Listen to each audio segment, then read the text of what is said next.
Hello and welcome to this GCSE Science revision video on how to answer 6-mark questions in Core Biology. In this video we'll be looking at a number of different 6-mark questions and the specific things that you will need to do to gain full marks in them. In this first question we're going to be looking at drugs. So, in every 6-mark question, it starts off with the sentence. In this question, you will be assessed on using good English, organising information clearly, and using specialist terms when appropriate. That basically boils down into you must be writing in full sentences. You must start each sentence with a capital letter and end with a full stop. When answering 6-mark questions, the best tact is to write 6 short sentences so you make at least 6 points when answering the question. So, this question follows as many people's lives are affected by drugs. There are many different types of drugs. Describe in detail the different categories of drug, giving examples of each. The main area of skill that you will need to use in this question is to be able to describe something. This is where you are asked to recall some facts, events, or process something in an accurate way. For example, there may be a time when you are asked to describe an experiment that you have done, or you may need to give an account of what something looks like or what happens. When answering this question, the areas that you need to include are that all drugs are chemicals that can either alter the way that the body works or the mind works. Stimulants are drugs that stimulate the brain and the central nervous system by speeding up the communication between the two. They usually increase alertness and physical activity. They include amphetamines, cocaine, and crack. Depressants slow down the nerve activity, so therefore slow down the activity between neurons in the brain. They can be used for medical purposes, such as calming people or relaxing people, and include things like alcohol, morphine, and heroin. Depressants are not drugs that make people feel depressed. This is often an area where people make a mistake. The third main category are hallucinogens. Hallucinogens interfere with the brain and central nervous system in a way that results in radical disorders of a user's perception or reality. So in other words, it causes them to see things or hear things. The main examples that you need to talk about are LSD, ketamine, and magic mushrooms. In the second question, we're going to look at contraception. In this question, you are given a paragraph that you need to read through to start off with. So, you will need to use information from the paragraph in order to answer the question. The paragraph follows as the combined oral contraceptive pill, which contains both estrogen and progesterone, is reported to have a 99.99% success rate if taken correctly and constantly. If it should be taken around the same time each day, but it is still effective if it is taken up to 12 hours later. The combined pill increases the risk of blood clots and cannot be taken if breastfeeding. The progesterone pill only has to be taken at the same time within up to 3 hours every day to be effective. Its success rate is 99.99% if taken correctly. This type of contraceptive pill can lead to irregular bleeding, but it can be taken if breastfeeding or if the woman has a history of blood clots.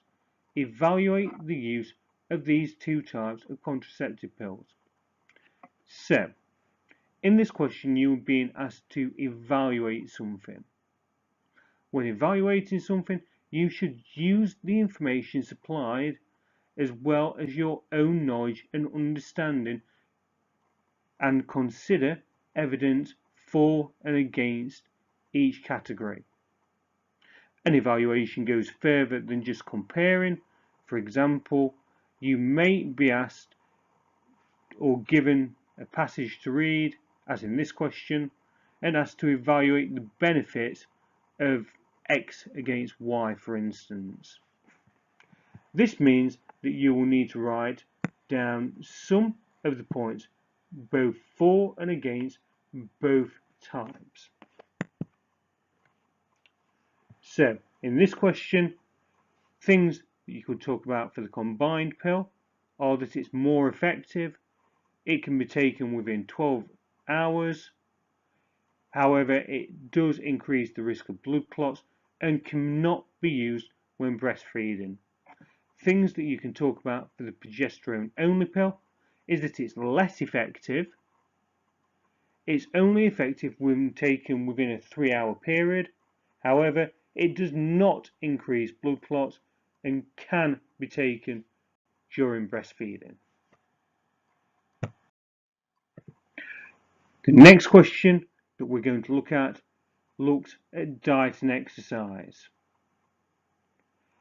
It follows as describe the components of a balanced diet and the risks associated when certain parts are missed or overused. Use examples in your answer. So, in this question, you are being asked to describe something. So, again, you will need to recall some facts. It will need to be laid out in an ordered manner. Things that you could use when answering this question are carbohydrates. You could say where carbohydrates come from, such as bread, potato, or pasta. You could talk about an increase in carbohydrates causes weight gain. Proteins, which are used for growth and repair of cells, come from things like red meat, eggs, and peas. However, too much red meat can cause bowel cancer. Fats, which come from meat and butter, are used to keep the body warm, but too much can lead to obesity. Vitamins and minerals, both coming from fruit and veg, both are used to help keep you healthy, and there are a range of different disorders such as scurvy or night blindness or anemia that comes when any of them are missed.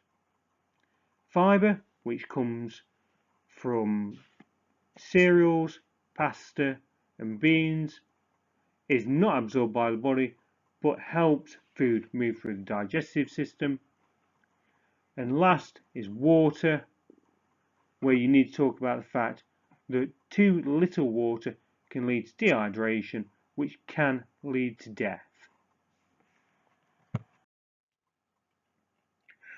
When questions come up about how effective medicines are, they will often give you a large chunk of information to read, which you must read carefully as you go through. One effective way to go and ensure that you cover everything that you need when answering this question is to highlight important things as you go through. However, it is important not to highlight everything. Read the information about cholesterol and the ways of treating high cholesterol levels. So, diet and inherited factors affect the level of cholesterol in a person's blood. Too much cholesterol may cause deposits of fat to build up in the blood vessels and reduce blood flow. This may cause the person to have a heart attack. Some drugs can lower the amount of cholesterol in the blood. The body, however, needs cholesterol. Cells use cholesterol to make new cell membranes and some hormones. The liver makes cholesterol for the body. Statins can help block enzymes in the liver that are used to produce cholesterol. People will normally have to take statins for the rest of their lives. Statins can lead to muscle damage and kidney problems. Using some statins for too long can also cause high number of deaths. The other way is to use cholesterol blockers, which reduce the absorption of cholesterol from ingested food. Cholesterol blockers can sometimes cause problems if the person is using other drugs. Evaluate the use of these two types of drugs for a person with high cholesterol levels. So, because this is a question where you are having to evaluate something, you should use the information supplied as well as your own understanding.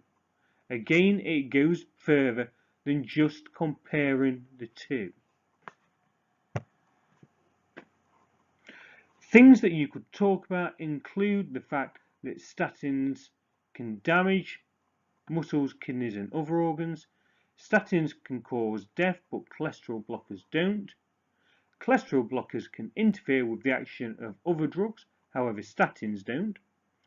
Statins are for a lifetime, but cholesterol blockers are not.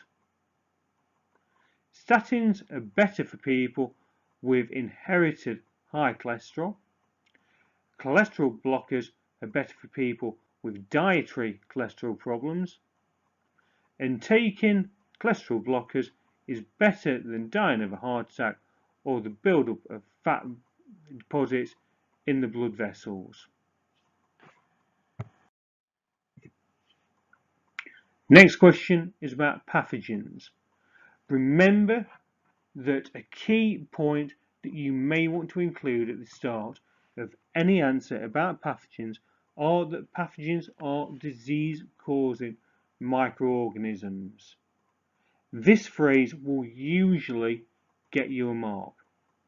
The question asks you to compare the three types of microorganisms, include information relating to their cellular features, how they spread, and how they cause disease.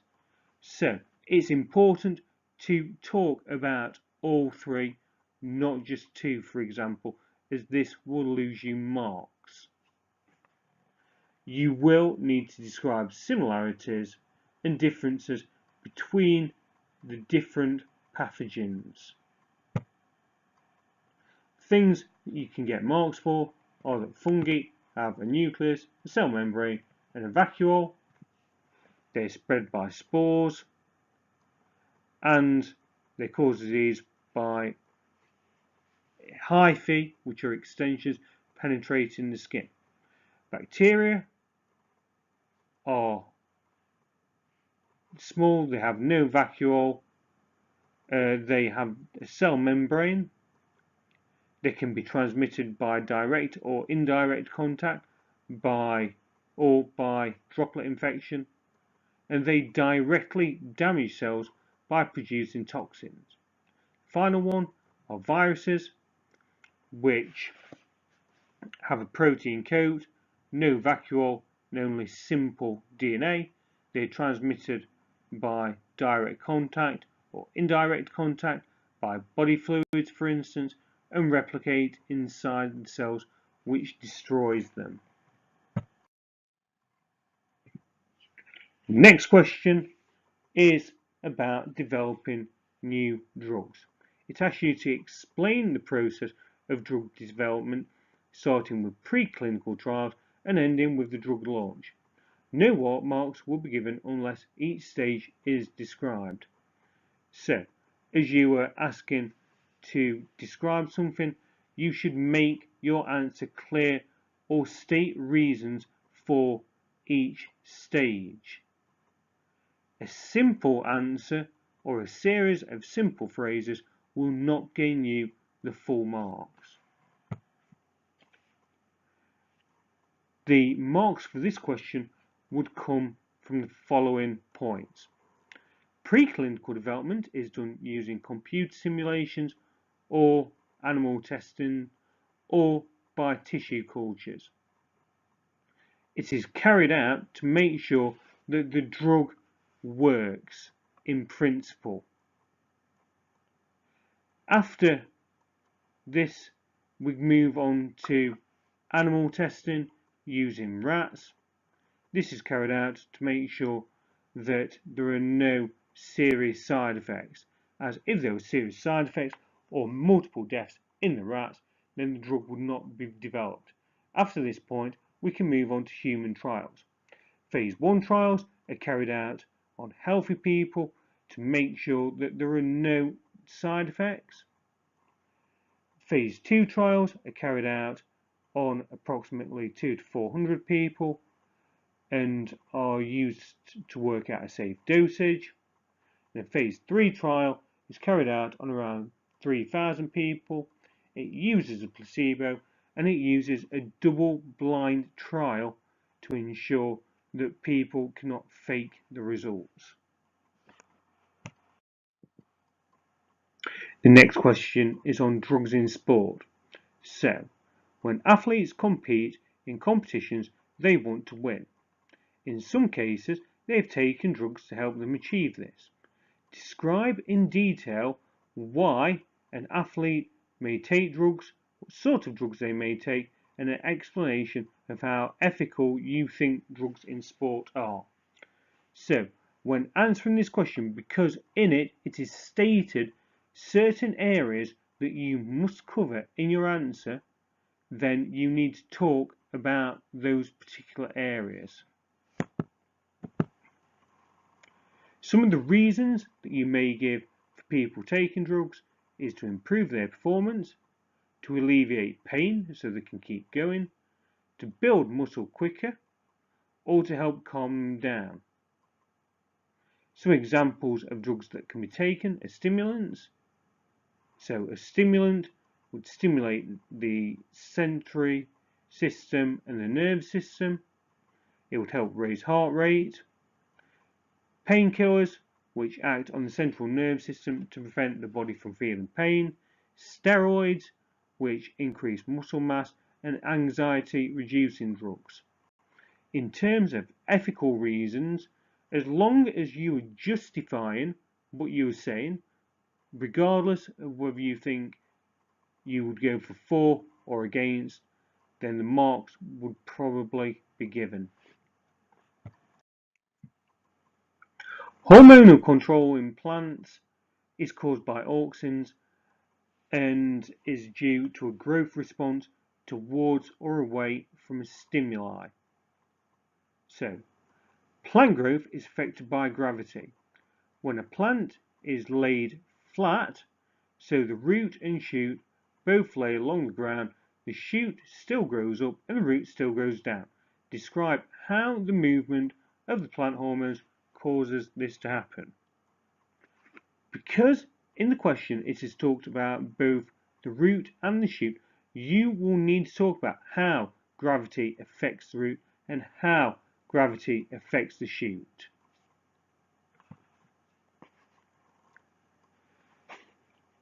The marks can be broken down into 3 sections. Basic points, points just about the roots, and points just about the shoots. It's worth noting that plant hormones are called auxins. These auxins will always move towards the gravity. The shoot is negatively geotropic and the root is positively geotropic. The auxin is found in the tip of the shoot and the tip of the root. In terms of the root, the auxin moves to the underside of the root, which stops this side from growing, so therefore the root bends downwards. In terms of the shoot, the auxin moves to the underside of the shoot, causing it to grow more, so therefore the shoot bends upwards. When answering this question, do not make any reference to the shoot growing towards the light. Hormones in the menstrual cycle. In this question, you are asked to describe in detail what happens during the menstrual cycle over a month, starting with a woman having a period. You'll need to describe what hormones, when they are produced and what they do. So you will need to talk about all of the hormones. When answering this question, it needs to be structured in a very systematic way.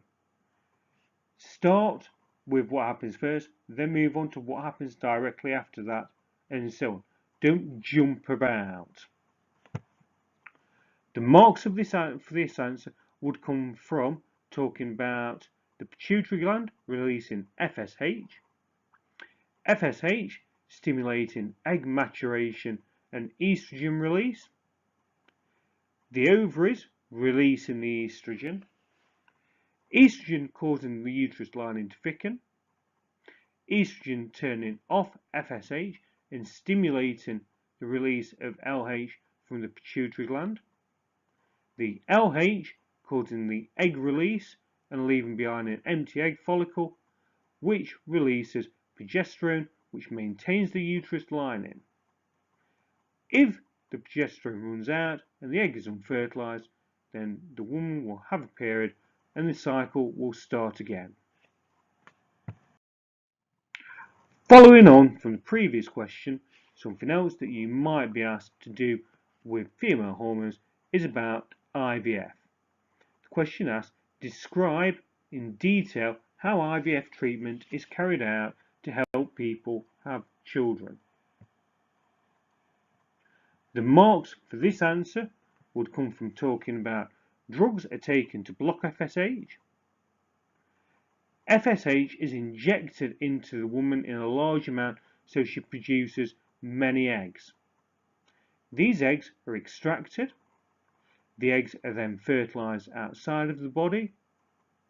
The egg is allowed to develop into an embryo. The embryo is reimplanted, which is then allowed to develop into a fetus.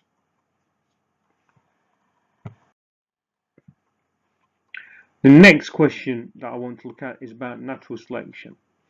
In this question, as in many questions about natural selection, you are given a short paragraph that you need to read through and annotate carefully before trying to answer it. The Galapagos Islands are a group of islands in the Pacific Ocean. The nearest country on the mainland is Ecuador, about 1,000 kilometers away. By some means, a few seed-eating finches were the first birds to reach these islands.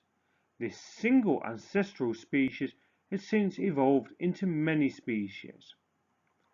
Charles Darwin visited the islands and noted that each species had a beak adapted to the type of food it ate. Using the theory of natural selection, he explained how ancestral species might have evolved into birds that had different shaped beaks.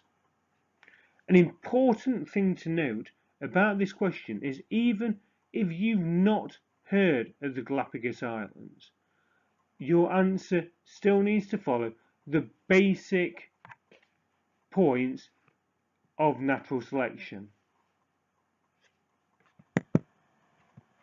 You need to start off by talking about mutation happening within the birds. This causes the shape of the beak to change. The birds with beaks that allow them to get the most food survive, so the birds with beaks that don't allow them to get the food die off.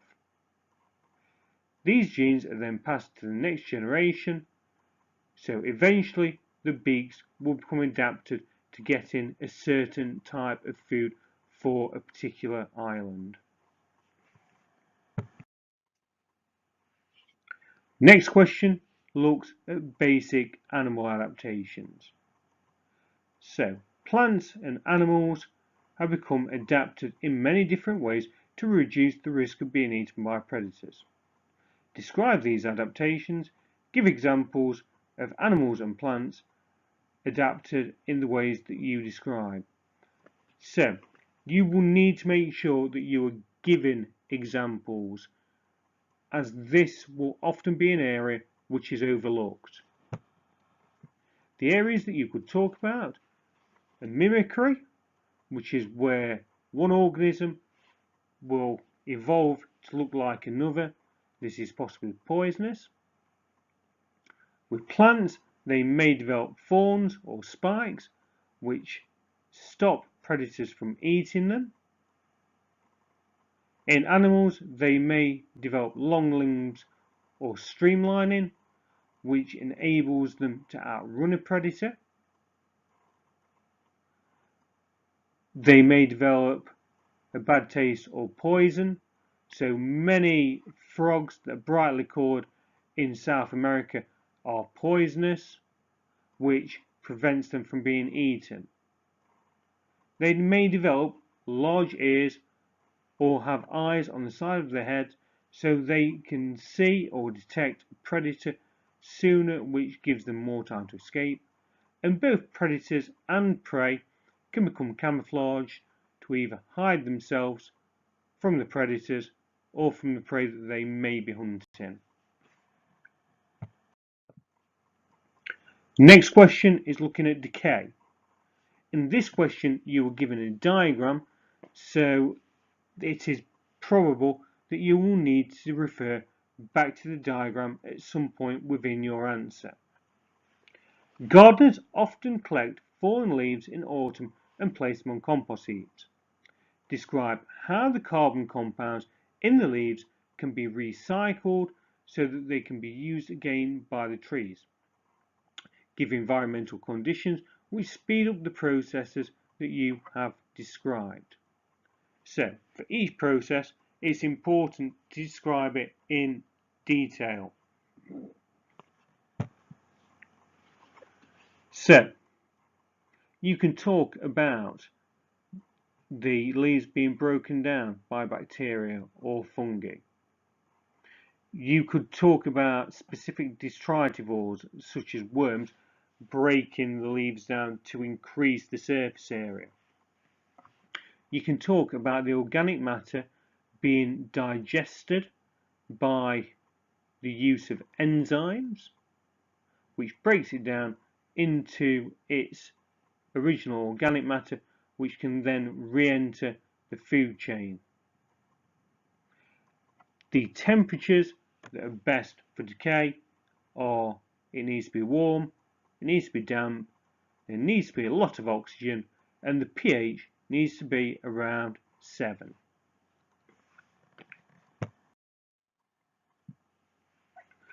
Next question is looking at the human immune system and defense mechanisms.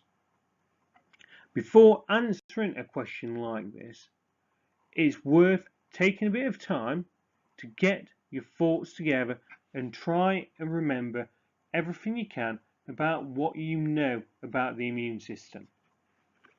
One of the ways that the body protects itself against pathogens is by the use of white blood cells. Describe in detail how white blood cells protect the body.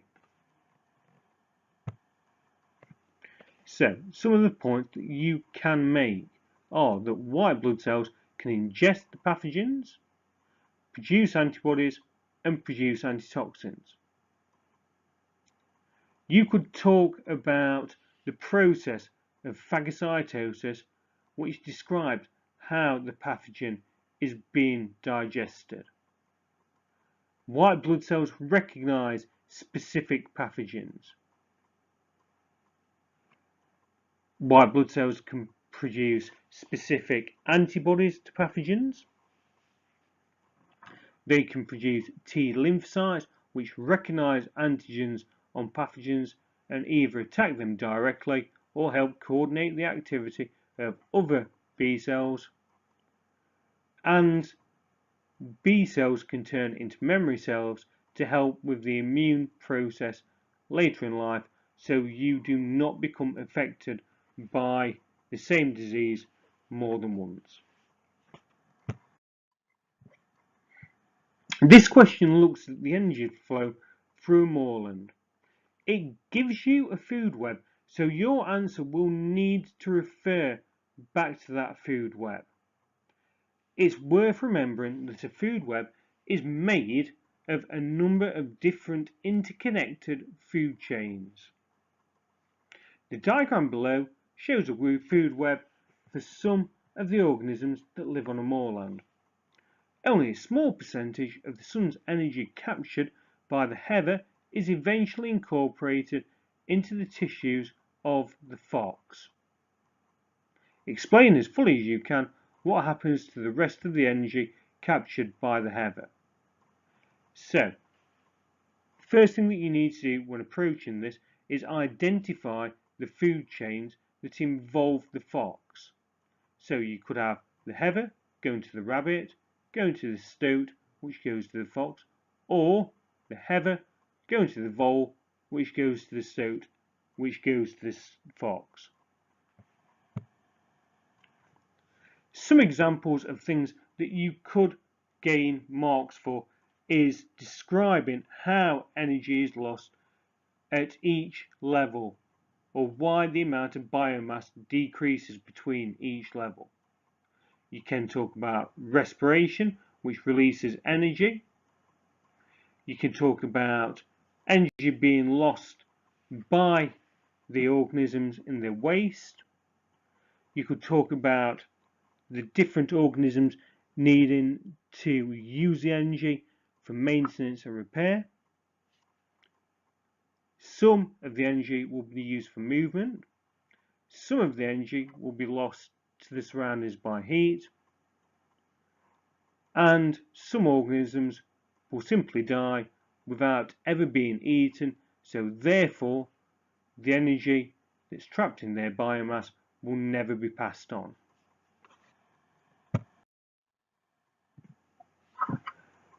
Tree adaptation and competition. So the drawing shows the shapes of trees grown on their own inside of a forest. The trees are of the same species. Describe the differences between the tree grown on its own and the tree growing inside the forest. Suggest reasons for your descriptions.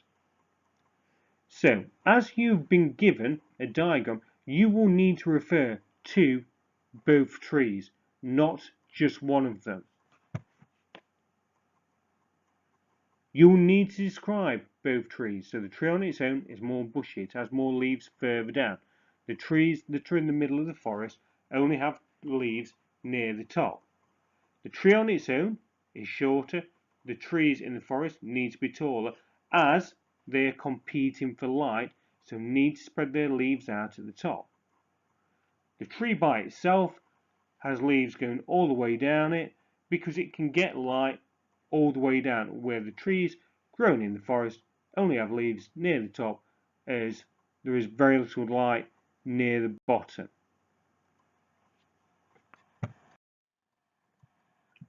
Next question is talking about phototropism in plants.